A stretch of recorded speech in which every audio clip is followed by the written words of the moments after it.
sur la prochaine slide. Donc, très rapidement, je pense que vous savez tous ce que c'est qu'un nom de domaine. Donc, vous avez un préfixe qui est généralement 3W, mais le nom de domaine, c'est toute la partie qui est faite avec la chaîne de caractères. Alors ici, c'est mon site et une extension. En l'occurrence, ici, j'ai pris .fr.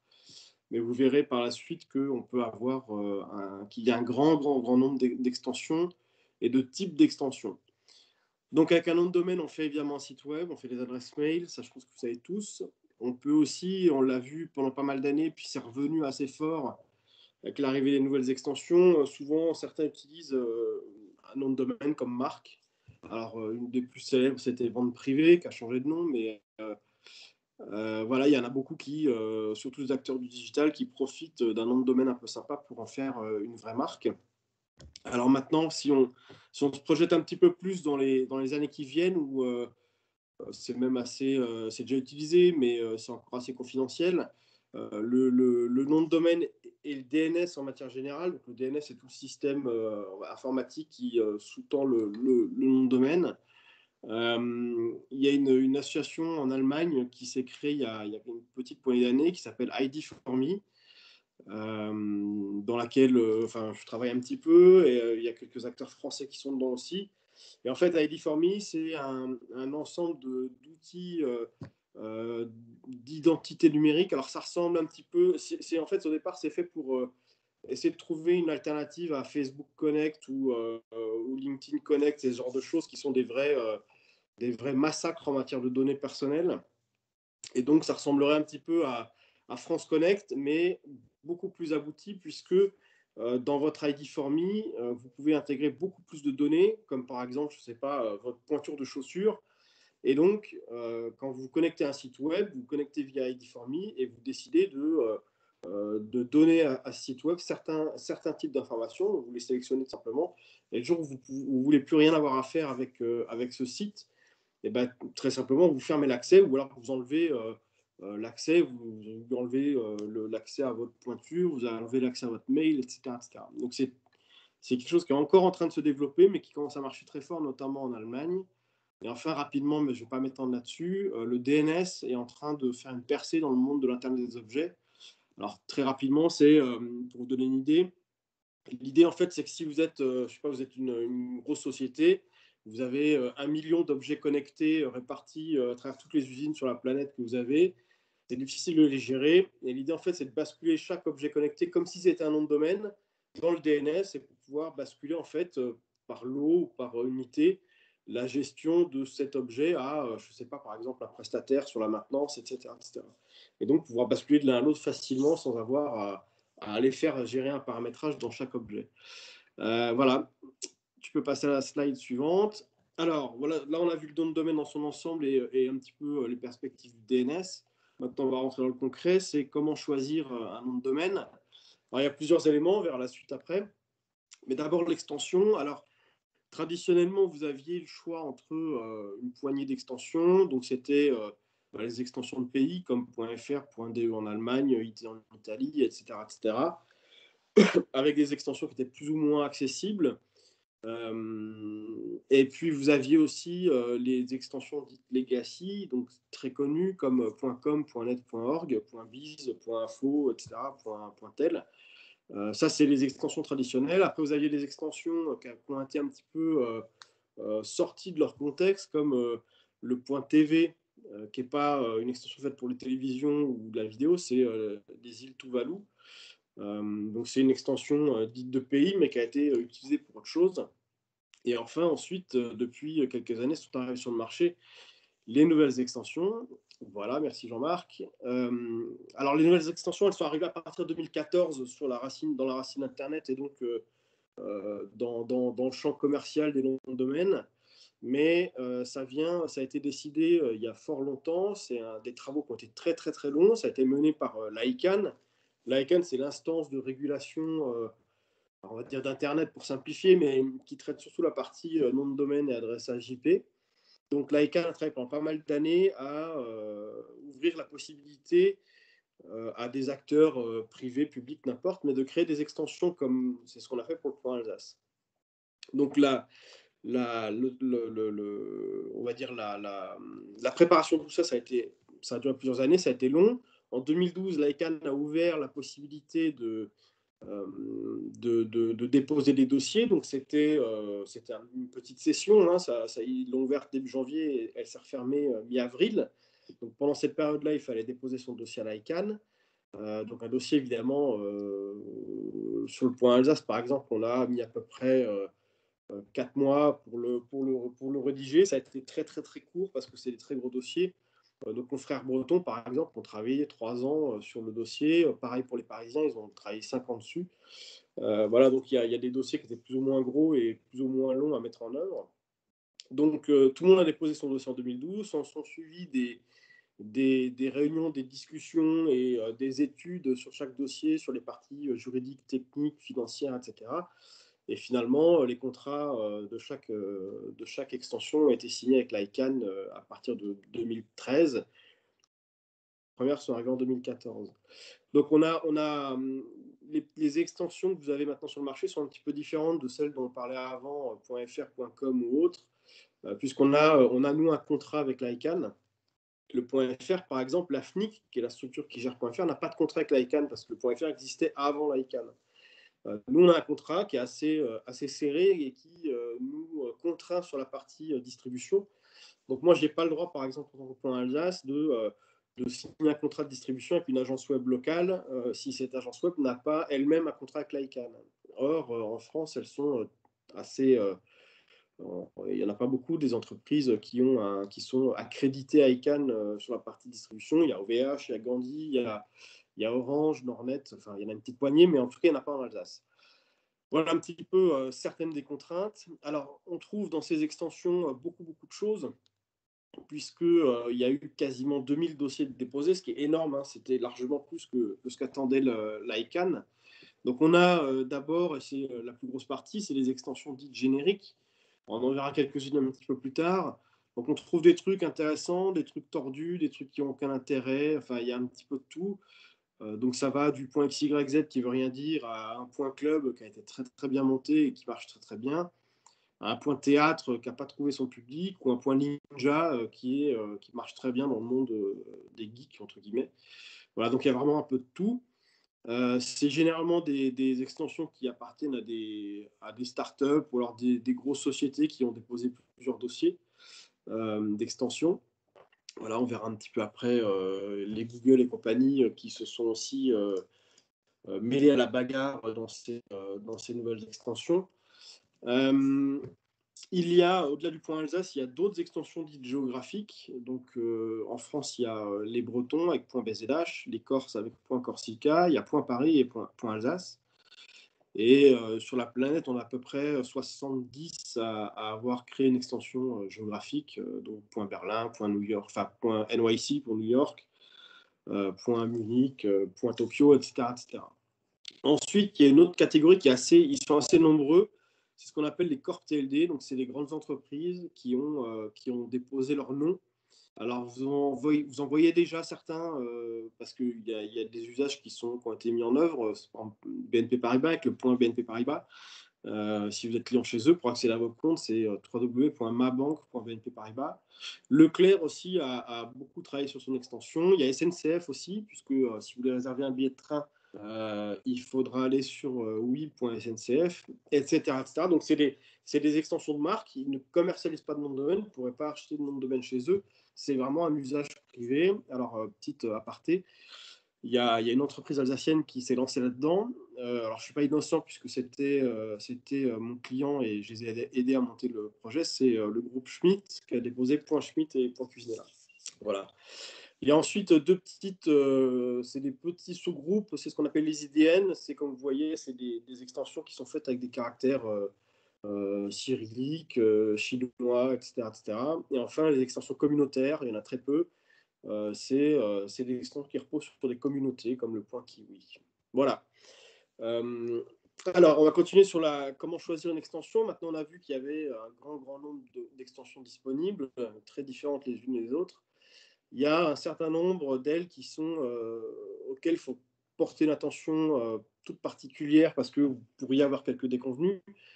Donc il y a, alors c'est pas que dans les nouvelles extensions d'ailleurs, hein, puisque par exemple là les premières que vous voyez .ly et .io, qui ne sont pas des extensions techno comme on pourrait le croire, parce que tout le monde connaît Bitly et autres raccourcisseurs d'URL qui se sont jetés sur ce .ly.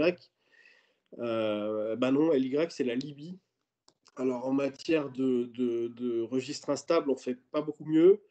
L'ICANN a mis la pression depuis des années sur la Libye pour préserver les intérêts des titulaires de noms de domaine en .y qui sont assez nombreux.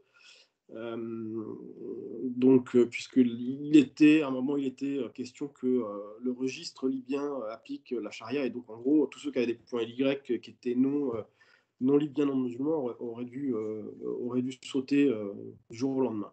Donc, ça reste quand même assez instable. Donc, .ly.io, c'est un peu dans le même esprit. C'est pas une extension de techno. C'est une extension des îles britanniques dans le Pacifique. Îles britanniques qui sont en train d'être rendues à leur peuple originel, qui étaient, si je ne me trompe pas, c'est les Chagossiens. Les Chagossiens ont été chassés quand les Britanniques sont arrivés. Ils sont partis, notamment une grande communauté, je crois, à l'île Maurice. Et depuis des années, les Chagossiens font des démarches pour récupérer leur souveraineté. Et donc, ça a été entendu par le gouvernement britannique qui est en train ou a voté un retour des îles aux Chagossiens. Donc, si jamais effectivement ça se fait, il était en discussion à la Chambre des représentants, là, ou la Chambre des Lords, je ne sais plus, le fait que si les îles britanniques étaient rendues aux Chagossiens, le .io allait tout simplement disparaître. Donc, vous voyez le nombre de boîtes de tech qui sont sur le .io. Donc pareil, il y a des discussions avec le gouvernement britannique, entre la ICANN et eux, pour préserver ce .io, mais au départ, le gouvernement avait dit il n'a plus de raison d'être, ce .io, donc on va le couper. Voilà. Donc il y a des points d'attention comme ça avec les extensions. Alors il y a d'autres exemples, il n'y a pas que des registres instables ou susceptibles de disparaître, il y a des registres comme par exemple celui qui détient .audio et .hosting, et d'autres qui est installé aux Bahamas, qui a investi beaucoup d'argent, qui s'en sort pas tout à fait parce que les ventes ne sont pas à la hauteur de ce qu'ils attendaient, et qui a très simplement décidé du jour au lendemain, alors ça s'est passé il y a 2 ans à peu près, d'augmenter de 3000% ses noms de domaine. Voilà. Donc vous aviez enregistré chez un bureau d'enregistrement quelconque un point audio, et puis l'année d'après, au renouvellement, le nom de domaine a augmenté de 3000%. Voilà, c'est des surprises qui peuvent arriver. Enfin, il y en a encore d'autres. Il y a des extensions qui sont un petit peu privilégiées par les spammers et autres domaineurs sur la planète, qui les achètent souvent si des domaines qui sont donnés gratuitement, comme sur le .xyz, où à un moment, le .xyz était monté à quasiment 7 millions de noms de domaines enregistrés, ce qui est énorme, hein, sachant que le .fr, on est à 3,5 millions. Hein. Donc c'est énorme, mais c'est des domaines qui ont été donnés, ils sont montés à 7 millions. Au bout d'un an, les domaineurs n'ont pas renouvelé parce qu'ils n'ont pas réussi à les vendre ou à gagner de l'argent avec, et puis ils sont retombés de nouveau à 2 millions de noms de domaines enregistrés. Donc c'est des .xyz, .site, .icu, etc. C'est des extensions où il y a des gros volumes, mais c'est des extensions qui génèrent une quantité de spam et autres qui est monumentale, et du coup, c'est quand même pas exclu qu'un jour ou l'autre, Google se fâche et dise maintenant ça suffit, les sites de mauvaise qualité, je sanctionne, comme Google a sanctionné il y a quelques années le .bit. Le moteur considérait que la qualité était trop faible. Voilà. Donc attention à ce genre d'extensions qui sont prisées des spammers. Ensuite, il y a certaines extensions qui ont des réputations un petit peu douteuses. Alors là, j'ai mis 3 exemples qui sont assez parlants, mais qui sont des exemples assez différents. Le .sucks, on voit tout de suite pourquoi. C'est pas très glorieux. Alors, l'idée du .sucks au départ, c'était pas de parler de ce genre de sujet, c'était en fait de surfer sur la vague des mécontents clients, je sais pas, d'un service quelconque. Par exemple, je sais pas, vous êtes abonné à Netflix et puis vous n'êtes pas content, vous trouvez que les séries sont pas de bonne qualité, vous enregistrez netflixsucks.com et puis vous faites une page web et vous dites tout le mal que vous pensez de ce service. Donc ça, c'était une grosse tendance dans le monde anglo-saxon. Et en fait, les mecs du .sucks se sont dit, au lieu d'acheter des .com avec le mot sucks dedans, on va faire un .sucks directement.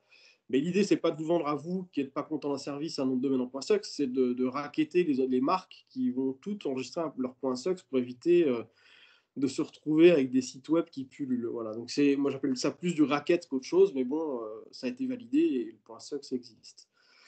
Ensuite, il y a le .20.wine. Alors là, je pourrais passer 1 heure à en parler, mais c'est pas le moment.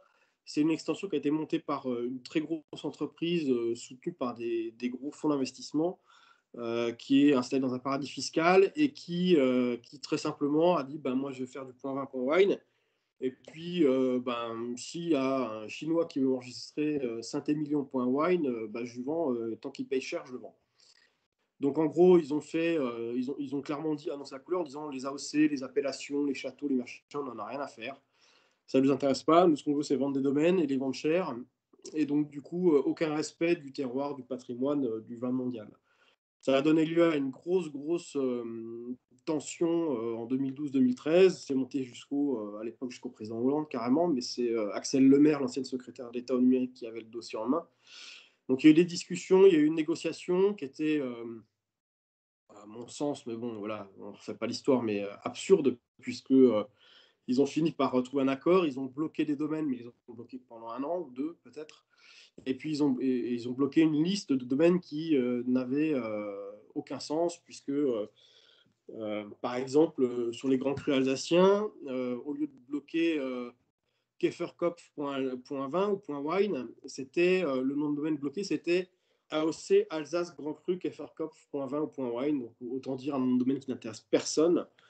Donc voilà, ça a été la foire d'empoigne. Le monde du vin s'est fait piller des noms de domaine à gogo. Enfin bref, c'est un scandale ce qui s'est passé. Et donc, la réputation de .20, .wine, elle est quand même pas terrible, quoi. Voilà. Enfin, pour finir sur ces sujets-là, des pièges à éviter, il y a un certain nombre d'extensions, enfin il y en a même pas mal, qui n'ont pas trouvé leur public et qui se situent avec des volumes d'enregistrement très faibles, beaucoup trop faibles pour être viables. Et donc, il y en a certaines qui sont déjà passées de main en main d'un registre d'une grosse société à une autre, etc.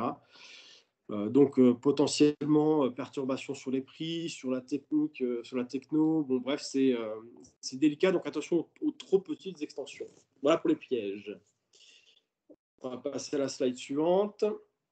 Alors, comment faire un choix? Donc, une fois que vous avez écarté les extensions qu'on a vues précédemment, posez-vous les questions de votre entreprise, votre association, votre commune, n'importe, et à qui vous adressez, votre marché. Alors, très clairement, il y a 2 approches. Hein. Il y a l'approche, le nom de domaine que vous allez utiliser, très clairement, et potentiellement les noms de domaine que vous allez avoir en portefeuille. Et ça, en fait, vous êtes une entreprise installée en Alsace. Vous avez grosso modo 3 noms de domaine qu'il faut avoir. C'est votre .fr, votre .com et votre .alsace. Voilà. Alors, ensuite, dans l'usage, si vous avez une activité qui est locale, par exemple, vous êtes un artisan, puis vous avez une clientèle qui est en Alsace, le .alsace s'y prête bien. Si vous avez une activité dans le tourisme, le terroir, la gastronomie, et ce genre de choses, entre guillemets, vous vendez l'Alsace, le point Alsace s'y prête effectivement très, très, très bien. Ou pareil, si vous êtes à Paris, hein, le point Paris s'y prête très bien. Si vous êtes une entreprise avec moins de couleurs alsaciennes, parce que vous n'êtes pas enfin, vous avez une activité qui est beaucoup plus large, nationale, le point .fr, c'est l'extension parfaite. Voilà, si vous avez si vous avez une activité qui est un petit peu plus internationale, selon la zone, le .com va être très bien, le .eu. Après, le .com, alors à titre tout à fait personnel, c'est une extension que je n'utilise pas et que je n'enregistre pas parce que je ne suis pas tout à fait d'accord avec ce qu'ils font, et notamment dans la lutte contre les abus. Pour moi, le .com, c'est toute la crasse d'Internet qui s'y passe, quasiment tout le spam, c'est toute la pédopornographie, enfin bref, c'est tout ce qui pollue Internet, c'est quasiment tout en .com. Donc voilà, je ne suis pas très fan de cette extension, mais bon, d'ailleurs, je trouve qu'elle perd la vitesse en France.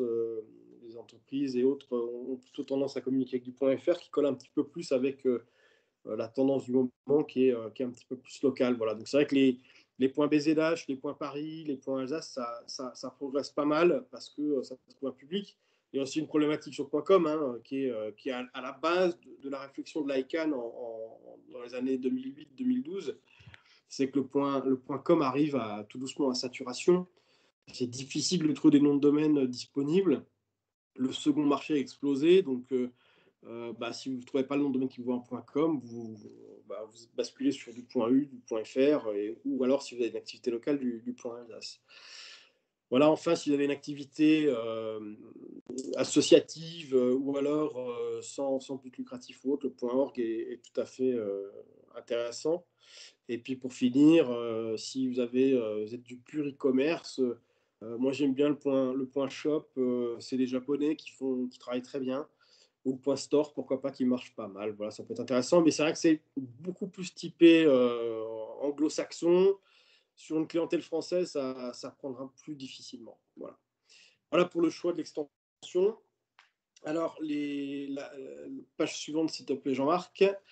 Les différents paramètres intégrés sur la partie qui est avant l'extension, c'est la taille.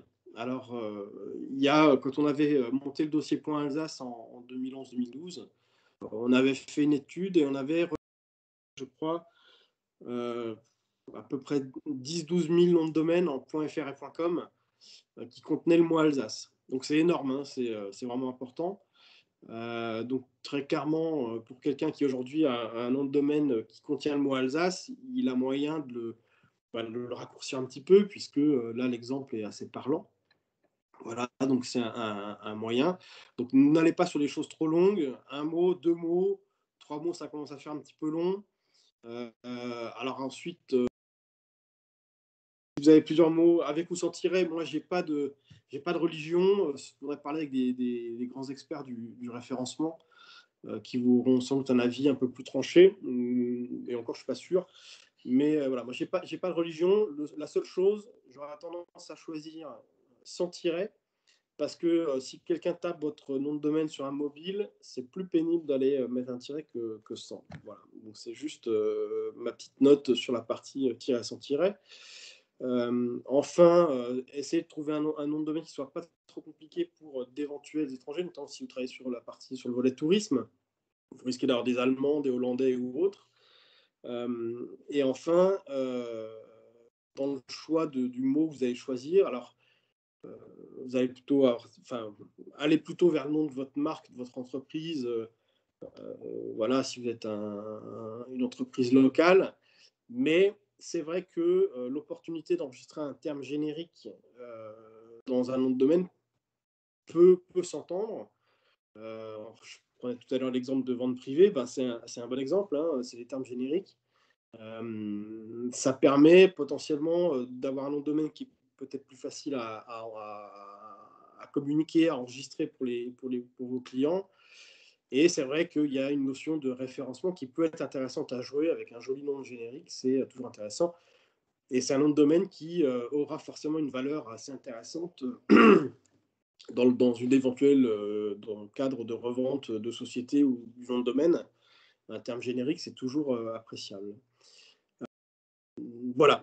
Ah, si, dans l'enregistrement, évidemment, choisissez bien votre bureau d'enregistrement. Les prix peuvent être très très différents de l'un à l'autre. Les services qui sont fournis peuvent être très différents de l'un à l'autre aussi. Voilà. Page suivante. Alors, si jamais vous ne trouvez pas votre bonheur avec tout ça, il y a ce qu'on appelle le second marché. Alors, le second marché, c'est quelque chose qui est assez ancien dans le monde du nom de domaine, qui était monté à des prix incroyables avant qu'arrivent les nouvelles extensions, qui a baissé un petit peu, mais on reste encore dans des noms qui sont potentiellement assez chers. Vous voyez l'exemple la copie d'écran que j'ai mise de Cedo. Cedo, c'est le leader européen et un des leaders mondiaux. Vous trouverez sur Cedo une quantité incroyable de noms de domaine à vendre. Donc, sachant qu'il y a quand même pas mal de gens qui vivent de ça, hein, qui achètent, revendent des noms de domaine. Et donc, vous voyez là des prix. Alors, par exemple, bloggers.com, il a généré un trafic important. Donc, le trafic, c'est le nombre de personnes qui sont venues voir le nom de domaine et son prix. il y a déjà 3 offres avec un prix qui est à plus de 2 millions de dollars. Voilà, donc vous voyez que c'est quand même des prix qui sont importants. Alors là, je vous ai mis une copie d'écran avec des noms de domaine très chers. La plupart des noms de domaine se traitent entre quelques dizaines, quelques centaines d'euros, hein, ou quelques milliers pour des génériques intéressants. Voilà, donc c'est pas une option à écarter. Le second marché, ça peut être intéressant. Il y a des choses qui peuvent être intéressantes. Il y a plusieurs plateformes. Sur Cedo, vous trouverez quand même beaucoup de choses, mais GoDaddy, qui est le plus grand bureau d'enregistrement au monde, et de très loin, hein, d'ailleurs, hein, a développé une solution de second marché. Il y a Namecheap, il y a Dynadot, bon, il y en a d'autres, mais sur Cedo, normalement, souvent les gros vendeurs de domaines utilisent plusieurs plateformes. Donc vous retrouverez les mêmes domaines potentiellement de l'un à l'autre. Voilà pour le second marché. Ensuite, au-delà du second marché, il y a une autre solution qui depuis 3-4 ans. C'est ce qu'on appelle le backorder ou les snappers. Donc en fait, c'est très simple. Il faut comprendre comment fonctionne le cycle de vie d'un nom de domaine. Un domaine, vous l'enregistrez. Quand vous l'enregistrez, il est enregistré pour 1 an. Au bout de l'année, soit vous renouvelez le nom de domaine et puis c'est reparti pour 1 an. Vous pouvez même l'enregistrer ou le renouveler pour 2, 5 ou jusqu'à 10 ans. Mais à un moment, si vous ne renouvelez pas le nom de domaine, il rentre dans des périodes, en fonction de l'extension, des périodes plus ou moins longues, mais il y a un jour, un moment, et cette information est publique, il y a un moment où le nom de domaine il retombe dans l'espace public. Voilà. Et il est de nouveau enregistrable. Et en fait, il y a pas mal de sociétés qui sont mises sur ce créneau-là. Dire, bon, là, il y a souvent des noms de domaine intéressants qui retombent dans le domaine public. Et ces sociétés de backorder savent exactement, parce que c'est dans le critère de fonctionnement de chaque extension, tous les jours, à telle heure, il me semble, sur .fr, je crois que c'est 2 fois par jour, à telle heure, toute la liste de noms de domaine qui a été abandonnée est remise dans le public. Et donc, c'est des sociétés qui ont une armada de serveurs qui, au millième de seconde près, vont aller attaquer les serveurs du .fr ou du .com ou autre pour aller enregistrer, pour être le premier à enregistrer le nom de domaine qui retombe. Donc, grosso modo, ça peut être utile pour plein de choses. Par exemple, il y a un nom de domaine qui a été pris à l'époque, mais qui vous intéresse et qui est susceptible d'être abandonné parce que le titulaire ne l'utilise pas. Vous pouvez faire une précommande sur ces plateformes. Donc, en fait, vous allez utiliser les services de backorder pour essayer de choper le nom de domaine. Ces backorders-là, évidemment, enregistrent à leur compte un gros nombre de noms de domaine et ils les remettent en vente, alors soit sur les plateformes de second marché, soit sur leur propre plateforme. Donc, vous allez avoir plein de noms de domaine intéressants. Donc, ensuite, pour évaluer l'intérêt et le prix du nom de domaine, ils ont développé pour certains d'ailleurs même des systèmes d'intelligence artificielle qui vont étudier plein d'éléments sur le nom de domaine, le nombre de liens entrants, les statistiques chez Majestic, SEO, etc. etc. L'ancienneté du nom de domaine. Enfin bon, il y a énormément d'éléments autour de l'ancien site et du nom de domaine qui sont traités, qui passent dans une moulinette et puis ça sort un espèce de score. Et en fonction de ce score, ils vont dire le nom de domaine, je le vends 30 euros, 80, 100, voire beaucoup plus. Je vous donne une anecdote, par exemple. C'est une de ces sociétés de backorder qui est basée en France, qui à l'époque avait mis la main sur le nom de domaine lafranceforte.fr, voilà, si je ne me trompe pas, qui avait été en fait le nom de domaine de la campagne de Sarkozy au présidentiel. Le nom de domaine avait fini par être abandonné et c'était un nom de domaine qui avait une puissance qui était phénoménale parce qu'une campagne, ça génère énormément de liens entrants, énormément de trafic, c'est des gros sites. Donc, c'est des noms de domaine avec une valeur impressionnante. Donc, la société s'est dit plutôt que de l'acheter, enfin, qu'il avait récupéré plutôt que de le revendre, je vais d'abord faire un site. Et alors, le problème, c'est que ça ne pouvait pas être un site politique parce qu'ils auraient pu être attaqués par l'UMP à l'époque. Donc, ils ont décidé de faire un site autour de tout ce qui est le monde de l'haltérophilie, enfin, la gonflette, etc. Et donc, ils avaient fait un site qui a été catapulté très vite dans les premières places de Google sur pas mal de mots-clés. La France forte, vous voyez, voilà, les trucs avec les muscles. Et ils ont revendu le site aux leaders français des produits, enfin des trucs en poudre hein, que ces gens-là boivent, à un prix assez important. Voilà. Donc, mettre à profit une activité de backorder, ça passe par là. Donc c'est assez intéressant. Si jamais vous perdez un nom de domaine, ce qui peut arriver, hein, moi je l'ai vécu des dizaines de fois dans ma carrière, oublie de renouveler, le domaine part, et ben, c'est un moyen d'éviter de se faire prendre par quelqu'un d'autre et du coup éventuellement ensuite d'avoir à payer une somme assez élevée pour le récupérer. Voilà, donc le backorder, c'est quelque chose d'assez intéressant. Il publie les listes des noms de domaine qui vont retourner dans l'espace public. Donc, vous pouvez voir s'il y a des noms de domaine qui vous intéressent. Vous utilisez le service du backorder.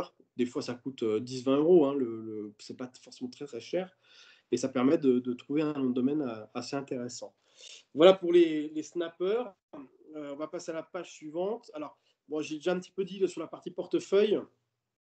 Il faut être un petit peu.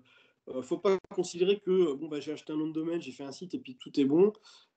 Aujourd'hui, il faut être un petit peu plus, comment dire, avoir une stratégie un petit peu plus appuyée sur vos noms de domaine parce que c'est votre nom, c'est votre marque et c'est votre vie digitale. Donc, soyez un petit peu plus attentif à ça. Si vous avez créé une société, une marque, et vous avez déposé la marque à l'INPI, voire à un niveau européen, ça coûte pas mal d'argent. Un nom de domaine, ça coûte entre 10, 40, 50 euros par an. C'est pas très cher, mais ça peut vous éviter pas mal d'ennuis. Donc, si vous êtes une entreprise ici, installée en Alsace, bah, enregistrez votre .com s'il est dispo par défaut, voilà, parce que il faut l'avoir, tout simplement. Enregistrez votre .fr, éventuellement .eu, pourquoi pas. Enregistrez votre .alsace si vous êtes en local. Et puis, si vous avez des clients, si vous avez une activité sur d'autres pays, bah, enregistrez votre marque dans le pays en question. Alors, moi, j'ai travaillé longtemps, comme je vous disais avant, avec les cuisines Schmitt. On gérait un portefeuille gigantesque de noms de domaine. Et on a eu 2-3 mésaventures, notamment en Afrique du Nord, où le directeur export, quelqu'un sans doute, enfin voilà, c'est ce qu'on a, en retraçant un petit peu les événements, quelqu'un sans doute à l'aéroport dans ce pays-là avait fait une copie ou vu le passeport, avait cherché, avait trouvé qui était la personne, de quelle boîte elle était. Et comme par magie, les noms de domaine, les marques du groupe avaient été enregistrées ce jour-là dans l'extension du pays. Et puis l'entreprise Fresh Schmitt avait été contactée et puis le titulaire a proposé de revendre à prix d'or les noms de domaine. Donc, alors c'est exceptionnel, c'est le genre de choses qui se passent que sur des grosses sociétés. N'empêche que si vous êtes une PME qui exporte, si vous avez un directeur export qui part pour faire une première mission, pour faire une première étude sur le développement d'un nouveau pays, verrouiller le truc et puis enregistrer le nom de domaine, quitte à l'abandonner 2 ans après parce que ça n'a pas été couronné de succès, évidemment.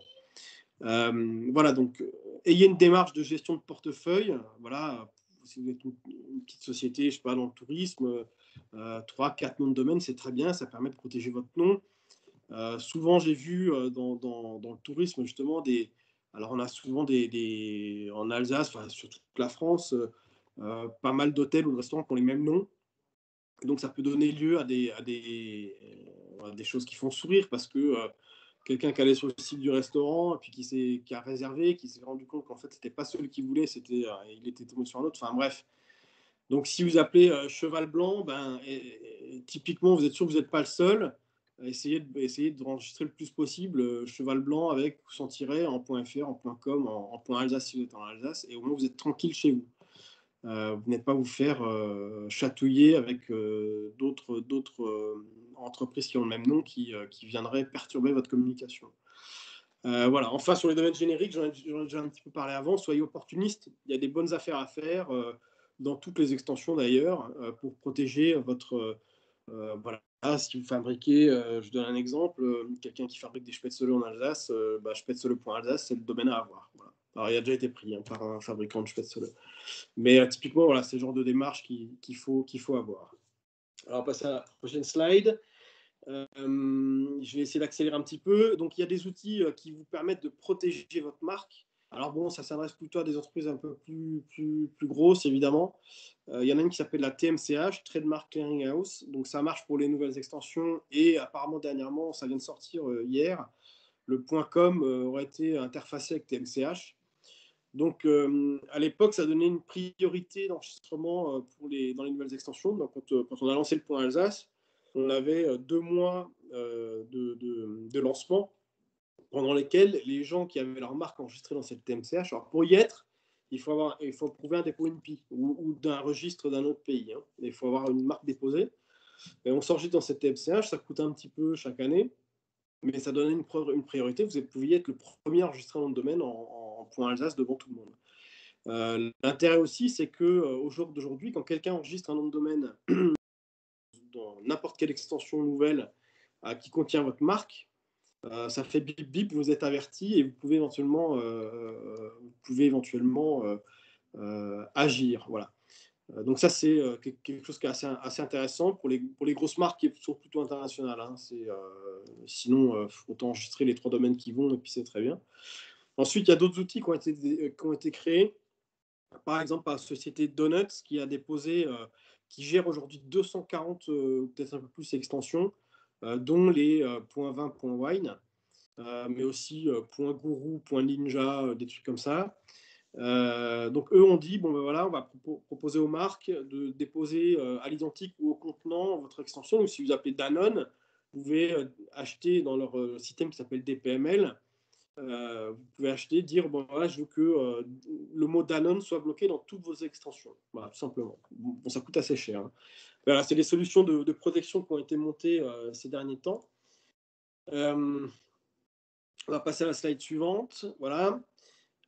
Si jamais votre nom de domaine a été usurpé, quelqu'un a enregistré un nom de domaine avec votre marque, alors vous avez des solutions pour le récupérer, plus ou moins faciles et plus ou moins coûteuses. Alors la première chose déjà à faire, c'est qu'avec le RGPD maintenant, on n'a plus forcément accès aux données du titulaire dans les WIS. Ce qu'on avait avant, ce qui était bien pratique. Aujourd'hui, il faut passer par des demandes de levée d'anonymat. Une fois que vous savez qui a enregistré votre nom de domaine, votre marque, vous avez plusieurs leviers. Alors évidemment, si je ne sais pas, je reprends Cheval Blanc, je suis un restaurant, j'ai la marque Cheval Blanc, mais c'est un hôtel qui a pris chevalblanc.alsace. Ça va être compliqué d'aller lui chercher parce qu'il est autant légitime que vous, puisqu'il a la marque ou il a son entreprise qui s'appelle comme ça. Donc au moins vous êtes fixé. Après, si vous voulez récupérer le nom de domaine, vous pouvez entamer une négociation. Alors je ne vous recommande pas d'y aller comme ça vous-même en envoyant un mail au titulaire parce que il va finir par voir que c'est vous, que vous appelez pareil, et donc il s'est dit, bon bah ça y est, le pigeon que j'attendais s'est levé ce matin, et il m'a contacté, et donc vous allez le payer très cher. Vaut mieux plutôt demander à un spécialiste. Alors, il y a certaines agences web, par exemple, qui savent faire ça très bien. Il y a des domaineurs, donc des gens qui travaillent sur le marché des noms de domaine, qui achètent, qui vendent, qui font ce genre de prestations, mais c'est pas très cher. Ou alors certains avocats spécialisés et cabinets de CPI qui traitent les marques et les noms de domaine savent faire ça très bien. C'est un phoné qui va aller demander combien la personne vend le nom de domaine. Pour l'anecdote, Google, quand ils ont créé Alphabet, donc la holding qui détient, enfin la holding de Google, qui est cotée en bourse, ils ont fait acheter pour une poignée de dollars, hein, je crois que c'était $2000, tout ça, donc pas grand-chose, de $3000. Ils ont fait racheter par un phoné le nom de domaine abc.xyz, voilà, pour Alphabet. Alors que si le propriétaire qui était en plus un domaineur, hein, donc un spéculateur des noms de domaine, s'il avait su que c'était Google qui venait acheter abc.xyz, ce serait monté au-delà du million. Quoi. Donc voilà l'intérêt de mandater quelqu'un. Ensuite, si vous voulez engager des actions pour récupérer votre nom de domaine parce que vous estimez être en droit, il y a plusieurs outils. Il y a l'UDRP qui est une procédure arbitrale auprès de l'OMPI. Donc là, vous pouvez obtenir le transfert ou l'annulation du nom de domaine. Donc c'est une procédure qui... alors je vous recommande de passer par un avocat spécialisé parce que j'ai déjà vu un ancien client qui l'avait fait avec un avocat pas forcément spécialiste de ces sujets-là, et ils ont perdu un dossier qui était gagnable assez facilement. Donc prenez des spécialistes. Ça a coûté entre 2000 et $4000 environ, enfin 4000 € la procédure UDRP. Donc vous voyez que c'est quand même beaucoup plus que, je veux dire, j'enregistre un nom de domaine à 30 balles par an, quoi, hein. Il y a aussi une autre option qui s'appelle URS, qui est collée à la TMCH, donc cette fameuse base de données qui marche sur les nouvelles extensions. Et là, par contre, vous ne récupérez pas le nom de domaine, mais vous le bloquez. Voilà, tout simplement. Là, la procédure est très rapide et coûte pas plus de 500 euros. Donc, c'est assez rapide. Ensuite, vous avez des mesures spécifiques dans certains pays, environ 70. Alors, par exemple, en France, ils ont une procédure qui s'appelle Cirelli. Vous allez en ligne sur le site de l'AFNIC. L'AFNIC, c'est le registre du .fr. Et vous allez sur la partie, ou même sur cirelli.fr, et vous pouvez remplir un petit dossier. Ça ne coûte pas très cher, quelques centaines d'euros. Et en fait, le dossier sera étudié par le comité Cirelli de la FNIC et qui délibérera pour dire soit il vous rend votre domaine, soit vous perdez, tout simplement. Voilà pour les problématiques de domaine usurpé. Alors, je vais rentrer dans le détail sur le point Alsace. Alors, tu peux passer la slide, Jean-Marc. Alors, comment fonctionne la gestion du point Alsace? Alors, le propriétaire du point Alsace, c'est la région Grand Est. C'était évidemment la région Alsace avant, puisque le dossier a été déposé en 2012. Mais le point Alsace est passé de l'un à l'autre au moment de la fusion. La gestion de ce point Alsace a été renvoyée vers ma société qui s'appelle Sparkling. Donc, moi, je m'occupe de toute la partie enfin à peu près tout, les parties commerciales, marketing, la relation avec les bureaux d'enregistrement, la promotion, les webinaires avec vous, merci Jean-Marc. Voilà, donc je m'occupe de tout, mais la région reste le titulaire et le propriétaire du point Alsace. Alors l'objectif, c'est pas de faire du point XYZ et d'en fourguer à 10 centimes ou les donner gratuitement au plus grand nombre qui derrière les revendrait sur ses dos. C'est pas ça l'objectif. L'objectif du point Alsace, c'est de construire un univers numérique qui soit propre, stable, sécurisé et qui corresponde à l'Alsace. Voilà. Donc on a mis en œuvre pas mal de choses, notamment des politiques d'enregistrement un peu strictes.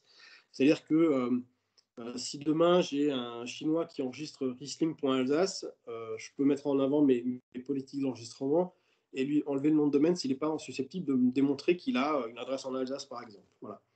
Donc on a des politiques qui sont quand même assez serrées parce qu'on souhaite quand même que le point Alsace soit quelque chose porté par les Alsaciens et pas par n'importe qui sur la planète. Donc on a des politiques d'enregistrement qui découlent de ces objectifs de qualité. Voilà. La distribution, comme je vous l'ai dit, elle est à travers une trentaine de bureaux d'enregistrement, comme OVH, Gandhi, Yonos. Là, dans les jours qui viennent, il y a Orange qui va être accrédité et qui va mener quelques opérations locales, parce qu'ils ont quand même du monde sur l'Alsace. Donc, c'est intéressant pour nous. Voilà. Ces bureaux d'enregistrement, comme je vous le disais, sont obligatoirement eux-mêmes accrédités auprès de l'ICANN et les points Alsace se vendent autour de 30 euros et quelques à 45, voire un petit peu plus sur quelques bureaux d'enregistrement qui sont spécialistes de la protection de marque, etc. Voilà, mais grosso modo, si je prends les trois plus gros vendeurs de points Alsace que sont OVH, Gandhi et One and One, les prix sont autour de 30. Voilà. Voilà pour la gestion. Alors, qu'est-ce qui pourrait vous amener à enregistrer un nom de domaine en point Alsace? Alors, en fait, je me rends compte que tout le monde a sa propre raison, qu'elles sont multiples. Mais grosso modo, on tourne autour de quatre grandes raisons. C'est une partie localisation, évidemment. Donc, votre société est en Alsace ou vend en Alsace ou les deux. Voilà. Donc là, c'est vraiment l'attrait fort. Vous êtes alsacien, vous voulez, voilà, c'est votre région de cœur, et puis vous voulez pouvoir, à travers votre nom de domaine, porter l'image de l'Alsace.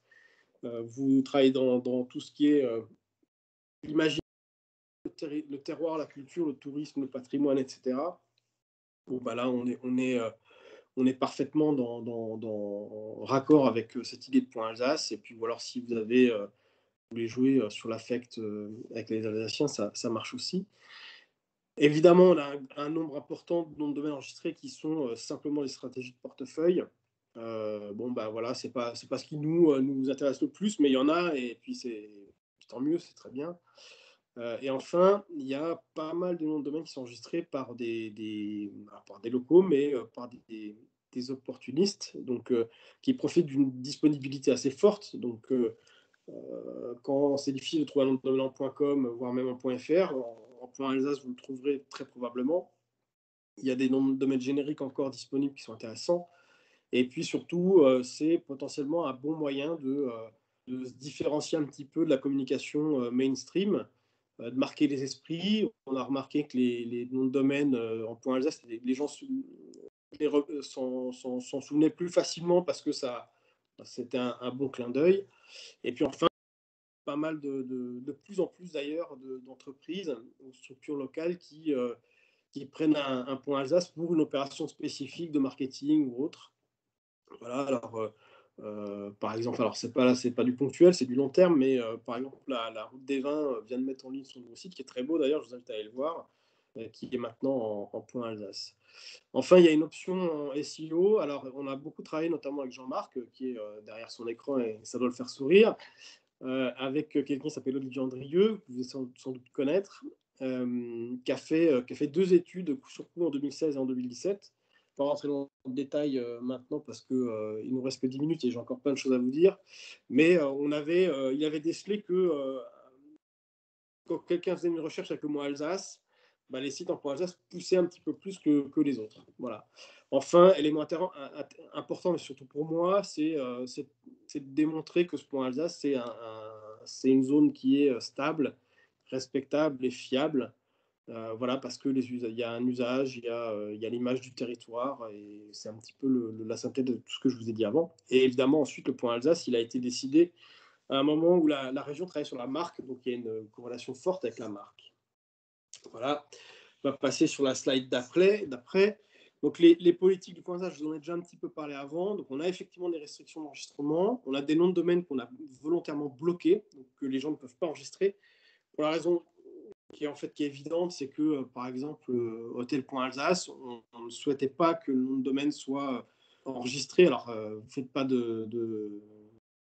d'idée, hein, c'est clair que si on avait laissé le nom de domaine Hôtel.Alsace libre ou choucroute, il n'aurait pas été pris par un hôtelier alsacien, il aurait été pris par un domaineur qui l'aurait remis en vente à 10 000 euros sur ses dos. Hein. Très clairement, ils sont plus forts que nous tous réunis, donc ils auraient été les premiers techniquement à la récupérer. Donc on a bloqué pour éviter ça, ou éviter que ça soit un hôtel alsacien qui le récupère et qui fasse un site. Ce qu'on voudrait, c'est que hôtel. Comme par exemple, on a asperge.alsace, qui est le site des asperges de l'association des producteurs. Et ben hôtel, pareil, on aimerait qu'à un moment, ça soit un site de réservation qui bénéficie à tous les hôteliers alsaciens. Voilà, donc on a un certain nombre de noms de domaine comme ça qu'on a bloqué parce qu'on voudrait qu'ils soient mis à profit pour toute une profession et pas seulement qu'un acteur. Enfin, le point Alsace est monitoré 24/7. On est audité par l'ICANN très régulièrement. On a, pour les quelques techniciens qui auront peut-être derrière l'écran, on a des SLA qui sont proches de 100%. D'ailleurs, même sur certains aspects du DNS, on est à 100%. Voilà. Et on a un outil de lutte contre les abus. Donc, en fait, tous les noms de domaine qui sont en point Alsace sont contrôlés tous les jours. Et on fait si sur chaque nom de domaine, il n'y a pas un abus qui serait décelé. Bon, ça peut être, par exemple, un spam. Alors, ça peut être un abus volontaire, ou ça peut être, par exemple, un abus parce que vous avez fait un emailing et puis, je ne sais pas, les serveurs email d'Orange vous ont blacklisté parce qu'ils considèrent que c'était un spam. Et donc, vous êtes répertorié dans les abus. Donc, dans ces cas-là, si vous êtes répertorié, enfin, moi, j'interviens, moi, je suis prévenu tout de suite. Et en fait, je vais intervenir pour, soit si c'est un abus, quelqu'un qui a fait un nom de domaine, qui a fait une opération de phishing, par exemple, voilà, je coupe le domaine. Mais si, par exemple, je vois que c'est une entreprise alsacienne qui a rien, manifestement, qui est pas quelqu'un qui fait ce genre de choses, bah, je vais les contacter en disant voilà, vous avez été répertorié comme domaine abusif et faites quelque chose parce que vous êtes blacklisté ou un truc comme ça. Voilà. Donc on a une vraie une vraie politique de lutte contre les abus. Voilà. Voilà pour le point Alsace. On va passer ensuite à une dernière étape qui est comment fonctionne la gouvernance Internet. Je vais aller assez vite et quels sont les gros acteurs. Il y a une poignée de structures mondiales qui régissent Internet, alors avec plus ou moins d'impact sur nos usages à nous quotidiennement. Donc il y a l'ICANN qui clairement, elle, définit des politiques sur tout ce qui est adresse à IP et nom de domaine. L'impact est fort sur nos usages à nous. à nous tous, là, hein, pas que moi, exploitant de l'extension. Donc là, il y a l'ICANN, l'IGF qui est une espèce de réunion annuelle des gouvernements, des politiques pour essayer de définir des règles, etc. C'est purement consultatif, ils discutent beaucoup, mais il n'en sort pas grand-chose. Voilà. Le W3C et l'IETF qui sont des éléments plus techniques. Sur la partie W3C, c'est le web, et IETF, c'est des normes techniques. Voilà. Ensuite, à un point de vue plus local, vous avez l'AFNIC qui est le registre du .fr. Alors, je fais partie depuis 4 ans du conseil d'administration de l'AFNIC. Donc, c'est une association qui est basée à Paris. Vous avez le RIPE qui alloue les adresses IP en Europe, et le Center qui est la réunion des extensions de pays en Europe comme .fr, .de, etc., qui est un endroit très intéressant pour notamment discuter de différentes politiques, de statistiques, etc. Voilà pour les grandes structures qui chapeautent tout ça. On va rentrer un petit peu dans le détail rapidement sur la page suivante, sur l'ICANN, qui est Jean-Marc, ouais, voilà. Donc l'ICANN, c'est une espèce de grosse société mondiale avec un système multipartite. Donc c'est comment dire, c'est non for profit, hein. Donc le fonctionnement est assez complexe, hein, d'un premier abord. Et même quand on y est depuis longtemps, il y a des trucs, c'est compliqué. Alors il y a un conseil d'administration qui prend toutes les grandes décisions. Et puis pour accéder à ce conseil d'administration, en fait, c'est des satellites de l'ICANN. Vous voyez toutes les petites puces là, qui sont des instances de représentation de différents acteurs de l'Internet. Donc vous allez avoir par exemple, la petite pastille violette CCNSO, c'est l'instance qui représente les extensions de pays, donc .fr, .de, .it, etc. etc. Le GNSO, la pastille verte, qui est un gros, c'est celui qui représente alors les acteurs comme moi, donc .alsace, .club, etc. Mais aussi tout ce qui est revendeur de noms de domaine, OVH et compagnie. Donc ça, c'est un gros. Donc on élit 2 personnes qui vont au conseil d'administration de l'ICANN. Il y a des personnes qui sont nommées par la partie réseau de l'Internet, la partie juridique, etc., etc. Donc tout le monde est représenté, tout le monde a voix au chapitre. Le fonctionnement, en fait, on se retrouve. Alors là, évidemment, avec le Covid, c'est très compliqué. D'ailleurs, la réunion de fin d'année, là, elle est en cours. J'avais une réunion ce matin, j'en ai encore une à midi. On se réunit 3 fois par an, à droite, à gauche dans le monde, et puis on fait avancer les dossiers qui, in fine, arrivent au conseil d'administration qui décide et qui valide les différents sujets. Voilà, donc c'est une très grosse maison, avec quand même pas mal de salariés. Et puis quand on se retrouve à droite, à gauche dans le monde, on est entre 1500 et 3000 personnes dans des centaines de réunions sur divers sujets. Voilà pour l'ICANN. Ensuite, pour l'AFNIC, un peu plus en détail, donc c'est la structure qui gère .fr, qui est aussi l'opérateur technique du point Alsace, du point BZH, du point Corsica, du point Paris, mais aussi du point SNCF, du point Total, du point, enfin bref, de quelques corps. Voilà, donc c'est un acteur important, c'est un acteur associatif. 90% des bénéfices tirés de l'exploitation de .fr sont reversés à une fondation pour la solidarité numérique. Donc .fr, bah, vous pouvez considérer que vous faites partie, vous financez une partie de la solidarité numérique française. Ils sont installés à Paris, enfin à Saint-Quentin-en-Yvelines plus précisément. Ils sont à 87, voire peut-être 90 maintenant. Ça fait 18 millions de chiffre d'affaires, ce qui est quand même pas mal. Une énorme partie, une énorme DSI, évidemment, parce que c'est des sujets qui consomment beaucoup en matière de tech. Il y a une grosse partie R&D aussi, qui travaille notamment sur le sujet dont je vous parlais, dont les sujets qui sont ID4000, les systèmes d'identité numérique, et surtout la partie DNS, Internet des objets. Et enfin, c'est un système avec une gouvernance, un conseil d'administration multipartite, puisque dans le conseil d'administration, il y a 10 personnes, il y a une moitié qui est nommée par l'État, donc vous avez des gens qui viennent de Bercy, qui viennent du ministère de la Recherche ou l'INRIA, et vous avez une autre moitié qui sont des gens qui sont élus par les membres de l'association, voilà, dont je fais partie. Donc voilà pour la FNIC. Enfin, les grands acteurs à un niveau plus mondial, sur la slide suivante, on a Donuts, donc je vous ai dit, c'est des mecs dans un paradis fiscal qui ont 200 et quelques extensions. Il y a Affilias, qui est un gros du secteur aussi, qui vend des prestations techniques et qui est propriétaire de certaines extensions. VeriSign, qui est une multinationale, c'est eux qui gèrent .net et .com, et qui ont acheté d'ailleurs aux enchères .web, puisque il y a certains dossiers d'extension comme .baby, .web, .shop, des trucs comme ça, où ils étaient plusieurs à vouloir faire l'extension. Donc l'ICANN a essayé de les concilier, ça n'a jamais marché évidemment. Et donc l'issue, c'était un système d'enchères. Donc on a vu des choses ahurissantes se passer. Google a gagné le point app pour 25 millions de dollars.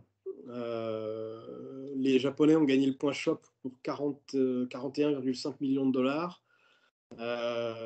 VeriSign, donc du point .com, a raflé le point web pour 135 millions de dollars. Enfin, c'est hallucinant. Alors le point web, ils en font rien, hein. C'est juste pour protéger la cache machine .com. Voilà. Enfin, GoDaddy, qui est le premier revendeur de très très très loin devant les autres de noms de domaine, donc c'est des Américains, et qui ont développé, qui viennent de racheter une grosse société du secteur qui traitait des parties registres, qui a développé pas mal de projets satellites ces derniers temps. Voilà, Amazon aussi, qui a déposé plusieurs extensions, dont le point Amazon, qui a eu une histoire qui vient de se déboucler là il y a quelques semaines, puisque les pays d'Amérique du Sud autour de l'Amazonie étaient contre le dossier point Amazon. Ça a donné lieu à des négociations sans fin. Mais bon, voilà, finalement, Amazon a eu son point Amazon. Et Google, donc je parlais du point app avec un gros chèque, mais Google a aussi déployé un nouveau service. Donc Google vend des noms de domaine maintenant, et d'ailleurs ça marche plutôt très bien. Et au-delà du point app, Google a déposé des dossiers pour plus de 100 dossiers, 102 je crois. Donc .google, .gmail, .youtube, etc., etc. Donc il y en a certains qu'ils n'ont pas eu, hein, comme le .baby qu'ils ont perdu aux enchères. Mais ils ont même déposé des trucs bizarres comme .lol. Voilà. Donc voilà, c'est les gros du secteur étaient un petit peu absents de ce marché du nommage Internet jusqu'en 2012. Maintenant, c'est chose faite. Google, Amazon, les GAFA et compagnie ont investi massivement, pour certains comme Google, dans le nommage Internet. Voilà pour les grands acteurs. Je ne vais pas rentrer dans le détail d'Affilias ou autres. Donc, qu'est-ce qui nous attend maintenant pour les années qui viennent? L'ICANN, donc c'est un sujet d'ailleurs qu'on va traiter aujourd'hui en réunion. L'ICANN travaille depuis quelques années, ça fait 4-5 ans, sur le prochain round de création d'extensions. Donc ça, c'est sans cesse repoussé parce qu'il y a toujours des nouveaux sujets qui arrivent sur la table et puis des gens qui sont contre aussi. Donc je peux pas vraiment vous donner de date. Ça pourrait arriver autour de 2022-2023. Voilà. Donc le groupe, là vous voyez New GTLD Subsequent Procedure Policy Development Process Working Group, c'est un nom charmant. Donc c'est eux qui planchent sur le cahier de fonctionnement de ce prochain round qui vient d'être publié d'ailleurs il y a 2-3 semaines, qui est en appel à commentaires publics et qui va passer ensuite au conseil d'administration de l'ICANN qui décidera en fait de ce qu'on fait de tout ça. Donc ça va venir dans les années qui viennent. Ensuite, alors pour ceux qui seraient éventuellement candidats, il faut savoir que il y a un chèque quand même assez conséquent à faire. On n'a pas encore le prix, mais ça pourrait tourner autour de celui qu'on a connu en 2012, à savoir, c'était en dollars, si je convertis, ça fait 140, 150 000 euros pour pouvoir candidater à une extension. Alors, qui visiblement, dans les discussions de couloir, qui est partant pour faire des exercices d'extension? Alors, il y aura normalement beaucoup d'entreprises qui feront comme l'a fait BNP Paribas, Leclerc ou HSBC. Beaucoup d'entreprises feront leur propre extension, puisque pour eux, c'est un moyen de protéger leur nom et c'est aussi et surtout un moyen de développer leur marketing digital. Et c'est aussi un moyen d'éviter les abus auxquels ils font face. Alors, je vous donne un exemple. En fait, tout doucement, il y a certaines grosses entreprises, et BNP est en train de venir là-dessus, qui expliquent à leurs clients, ben voilà, si vous recevez un mail, si vous demandez quelque chose, si on vous invite à aller sur une page web pour entrer une donnée quelconque qui vous appartient, un numéro de compte ou quoi que ce soit, si le site web ou si l'adresse mail ne finit pas par .BNP Paribas ou par .HSBC, c'est que c'est pas nous. C'est pas nous. Voilà. Donc il y a un intérêt pour ces gens-là de sécurité à avoir leur propre extension. Au-delà des marques, il y aura sans doute quelques collectivités locales, grandes villes, grandes régions. Alors, je ne sais pas si ça fera un point Strasbourg. C'est des sujets que je n'ai pas encore eu l'occasion d'exposer à la nouvelle équipe. L'ancienne équipe était assez partante, la nouvelle on verra. Mais voilà, il y a des grandes villes, Lyon, Toulouse, Bordeaux, etc. Il y aura probablement Bordeaux, évidemment, pas seulement la ville, mais aussi les vins de Bordeaux. La Champagne, enfin les vins de Champagne feront très très probablement un point Champagne, parce que ce sera aussi un moyen pour eux aussi de lutter contre la contrefaçon, en expliquant, comme les banques, en disant, bah voilà, si vous venez acheter du champagne en ligne, si vous êtes sur un point Champagne, vous êtes bel et bien chez nous, parce que c'est nous qui gérons le point Champagne et on donne des noms de domaine qu'aux acteurs du vignoble chez nous. Si vous êtes sur un point .com, vous pouvez acheter de la San Pellegrino, quoi, hein. Donc voilà, il y a un intérêt de sécurité et puis de marketing fort. Voilà, ensuite, on aura probablement quelques entreprises comme les Donuts, etc., qui sont les gros acteurs qui trouveront à faire un point geek ou un point je ne sais quoi. Voilà, donc voilà un petit peu à quoi ça devrait ressembler, et ça devrait être autour de 2022-2023. En fait, on aura sans doute des informations cette semaine sur l'agenda. Voilà pour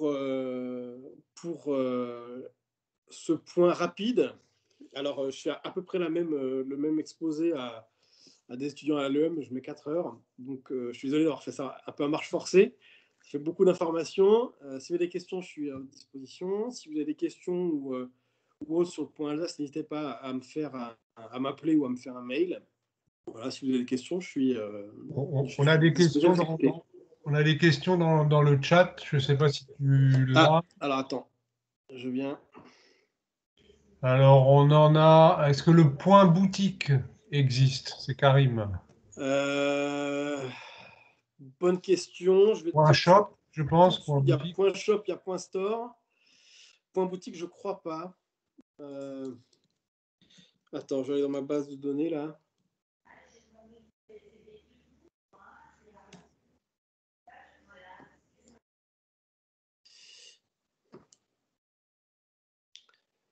Point boutique. Non, a priori non. Bon, ben, Karim, tu sais ce qu'il te reste à faire, hein. Bon, ben, Karim, écoute, on peut en discuter. Si tu as 200 000 balles sous le coude, c'est faisable. Bon. Après, y a-t-il un lien? Le fait de déposer une marque assure-t-il la protection du nom de domaine? Non, c'est deux choses différentes. Il n'y a pas d'interfaçage entre des bases de données INPI et des bases de données de nom de domaine.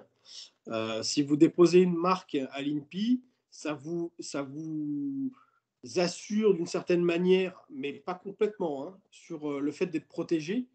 Mais par exemple, si vous déposez une marque aujourd'hui, par exemple, je sais pas, ABC à l'INPI, aujourd'hui 14 octobre, mais que quelqu'un a déposé abc.fr il y a 5 ans, ce sera très très compliqué, voire impossible d'aller lui chercher parce qu'il y a une question d'antériorité.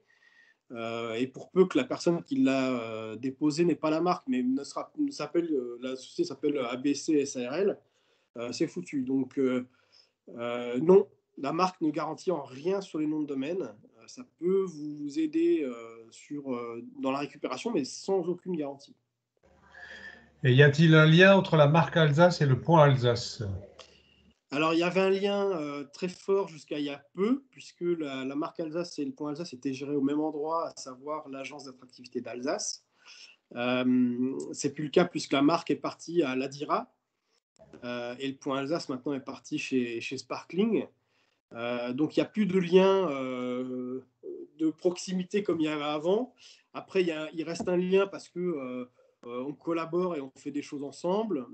Après, c'est pas toujours évident parce que c'est des sujets assez éloignés, mais on a fait des choses et il y a encore des choses dans le tuyau. Ouais. Ok, bah, écoute, je crois qu'on a fait le tour. Y a-t-il des opérations promotionnelles pour les créateurs d'entreprises avec le point Alsace? Alors, il y a une promotion en ce moment pour ceux qui voudraient enregistrer un nom de domaine en point Alsace chez OVH, Gandhi et Netim et quelques-uns. Vous trouverez sur le site www.mondomaine.alsace. Vous trouverez la liste et vous pourrez enregistrer un nom de domaine autour de 4-5 euros en ce moment jusqu'à fin novembre. Et surtout, et je pense que Jean-Marc doit être en train de sourire derrière son écran. Il y a quelque chose qui va sortir dans les semaines qui viennent, à savoir un tout nouveau et tout beau pack digital Point Alsace, qui est créé par la Chambre des métiers, la Chambre de commerce et le Point Alsace, en collaboration avec la région, bien entendu. Et donc, ce pack, tout simplement, il sera à destination de tous les créateurs d'entreprises en Alsace, et même ceux qui ont créé leur entreprise dans les 3 ans qui viennent de passer. Donc vous êtes tous susceptibles de vous voir offrir ce pack de votre choix. Adresse email, espace d'hébergement et ensuite des solutions qui vont arriver derrière, notamment sur création de sites. D'autres partenaires qui vont sans doute venir se greffer. J'ai eu une discussion avec Google il n'y a pas très longtemps. Voilà, donc il y a des choses comme ça. Je ne sais pas si j'oublie quelque chose, Jean-Marc. Des ateliers qui seront proposés par vos chambres consulaires respectives.